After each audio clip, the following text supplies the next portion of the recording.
പ്രയാണം. നോമ്പുകാല ചിന്തകൾ 21-ാം ദിനം. നോമ്പ് ദൈവത്തോട് യെസ് പറയാൻ ധൈര്യം കാണിക്കേണ്ട കാലം.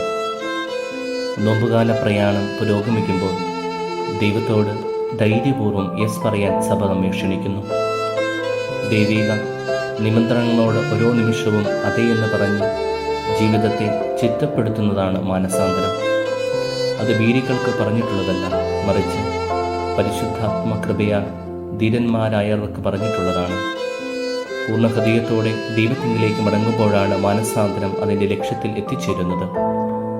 ജർമ്മൻ ദൈവശാസ്ത്രജ്ഞൻ കാൾ റാണർ പറയുന്നത് പോലെ, വിശ്വാസം വഴി ജീവിതകാലം മുഴുവൻ ദൈവത്തിൻ്റെ അഗ്രാഹ്യതയോട് ചേർന്ന് നിന്നാലേ അത് സംഭവിക്കൂ. തൻ്റെ ജീവനെ സ്നേഹിക്കുന്നവൻ അത് നഷ്ടപ്പെടുത്തുന്നു. ഈ ലോകത്തിൽ തൻ്റെ ജീവനെ ദ്വേഷിക്കുന്നവൻ നിത്യജീവനിലേക്ക് അതിനെ കാത്തു സൂക്ഷിക്കും. ജീവിതം തനിക്ക് വേണ്ടി മാത്രം ജീവിക്കാൻ ആഗ്രഹിക്കുമ്പോൾ എല്ലാം തന്നിലേക്ക് തന്നെ ചുരുക്കുകയും ജീവിതത്തിൻ്റെ നാനാവിധ സാധ്യതകളെ തടഞ്ഞു നിർത്തുകയും യഥാർത്ഥത്തിൽ ജീവിതം നഷ്ടപ്പെടുത്തുകയും ചെയ്യുന്നു. അപരനായി തുറക്കപ്പെടാത്ത ജീവിതം വിരസവും ശൂന്യവുമാകുന്നു.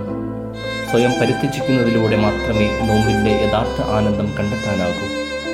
ആത്മപരിത്യാഗത്തിലൂടെ ഞാൻ എന്നത് മറ്റുള്ളവർക്കായി പരിണമിപ്പിക്കേണ്ട കാലമാണ് നോമ്പ്. അതുതന്നെയാണ് മാനസാന്തരം. സ്വയം പരിത്യാഗത്തിന് യെസ് പറയുമ്പോഴേ മാനസാന്തരത്തിന് വേഗത വരികയും ദൈവത്തിലുള്ള നമ്മുടെ ജീവിതം വിശാലവും മഹത്തരവും ആവുകയുള്ളൂ. ഈശോ കാണിച്ചു തന്ന സ്വയം ത്യജിക്കലിൻ്റെ അടിസ്ഥാന തത്വം ആത്യന്തികമായി സ്നേഹത്തിൻ്റെ തത്വം തന്നെയാണ്. ക്രിസ്തീയ കാഴ്ചപ്പാടിൽ സ്നേഹിക്കുക എന്നാൽ സ്വയം ഉപേക്ഷിക്കുക, സ്വയം സമർപ്പിക്കുക, ഒന്നും സ്വന്തമാക്കാൻ ആഗ്രഹിക്കാതെ തന്നിൽ നിന്ന് തന്നെ സ്വതന്ത്രനാകുക എന്നതാണ്.